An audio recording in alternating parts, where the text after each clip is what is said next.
Hello everyone, I am Professor Kalpana Sonwar, Assistant Professor at AI Systems IOIT in the Department of Artificial Intelligence and Data Science.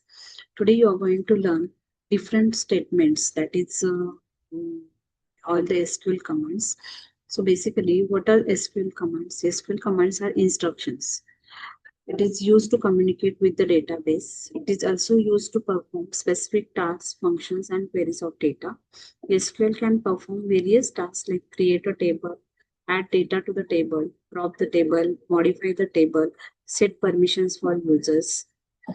SQL, as we all know, is the database language by the use of which we can perform certain operations on the existing database. And also we can use this language to create a database. SQL uses certain commands like create, drop, insert, etc. to carry out the required tasks. There are different types of SQL commands. So the first is DDL, DML, DCL, and TCL.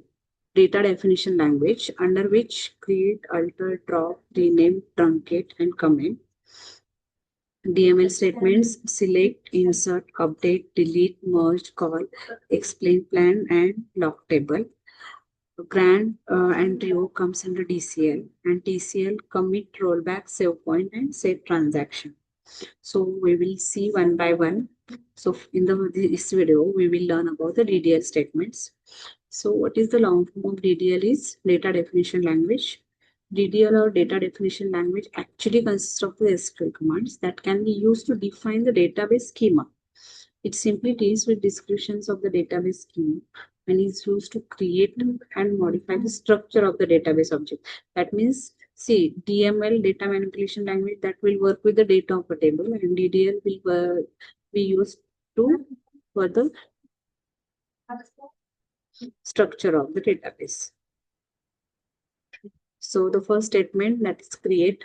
Create, it is here. Create is used to create the database or its objects like table, index, function, views, store procedure, and triggers. What is the syntax to create a table? Create table, table name, and column name 1, its data type, column name 2, its data type. Like that, the table will be created. Here is an example is given. You can see here example. Create table employee name, and the varchar type is given and the size is given, mentioned there 20. Email varchar type is given and the size is mentioned as 100 over there. So name and email are the field names, that is column names in the employee table, and these are the data type. Data type, why? Because this particular column will assign which type of values. So that's why the data type needs to be mentioned over there. Second statement is drop. Drop is used to delete objects from the database. So what is the syntax for it is drop table, table name. So what is the use? Means whole table will get deleted from the database. If you write drop table employee, the whatever table was created before, that will get deleted with the help of drop statement. Truncate is used to remove all records from a table, including all spaces allocated for the records are removed. It does not disturb the structure of the table. That is, after truncate, your table with all attributes will be exist, but all the rows in the table will be deleted. What is the syntax? Truncate table, table name.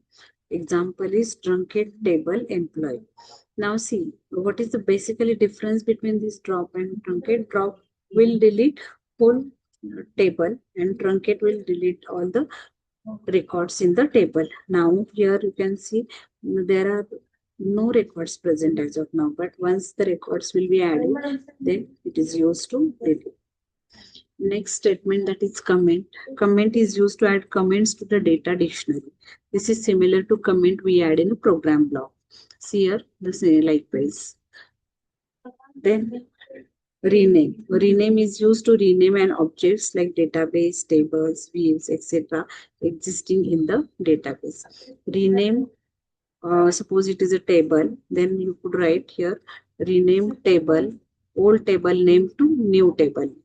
Example is given here. Rename table EMP to employee. Suppose you had created already the table named as EMP and you want to change the name to employee. Then this is the statement that you will be writing.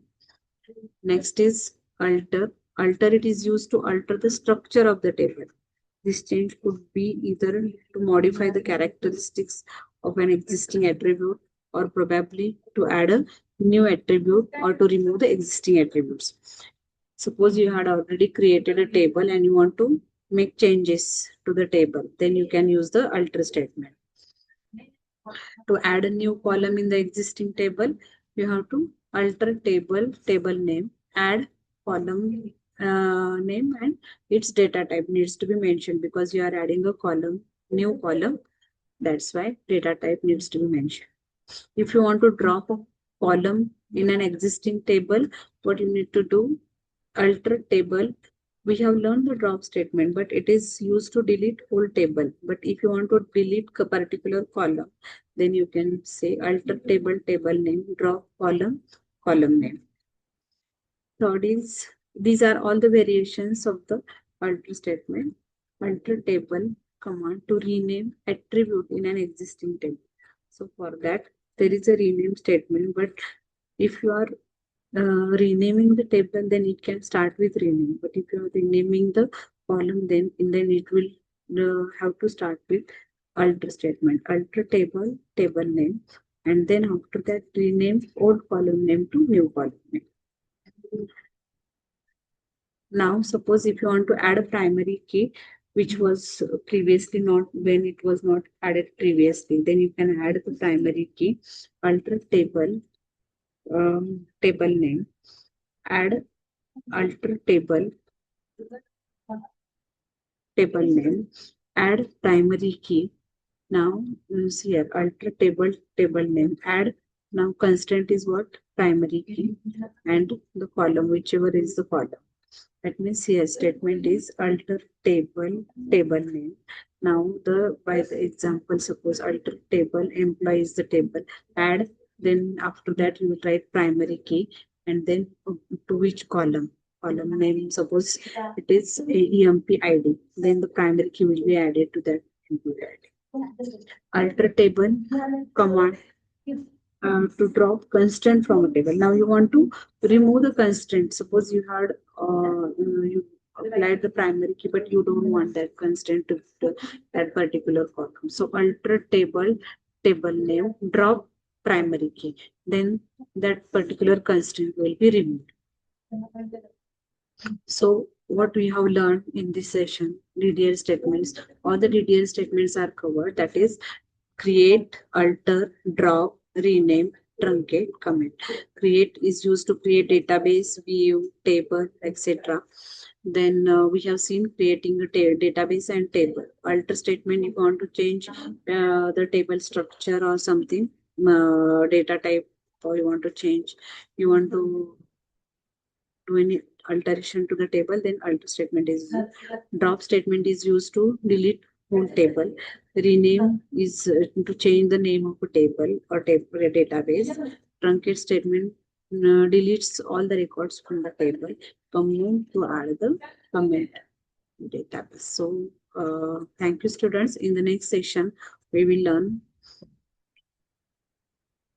DML statements.